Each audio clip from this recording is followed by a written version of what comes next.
விளைஞ்சிருக்கும் என் வெத்தலை கொடி அட வளைஞ்சிருக்கும் ஒரு சன்னல் வெடி தோட்டா ஒரு கண்ணால தொலைஞ்ச ஒரு பொண்ணால வாக்கா இந்த வம்பால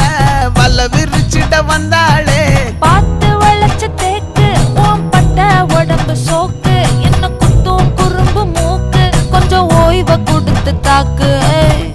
என்னடி சித்திரமே இங்க நீ பத்திரமே சொல்லுடி கட்டளை எத்தனை நான் செய்வேனே அன்புல பெட்டகமே தங்குற கட்டடமே ரத்தமே முத்தமே சாமியே கொட்டுன வரும் திக்கிறனே உன்னை கண்டு விக்கிறனே சேட்டையில சிக்கிறனே கொஞ்சம் கொஞ்சம் மிதந்து போக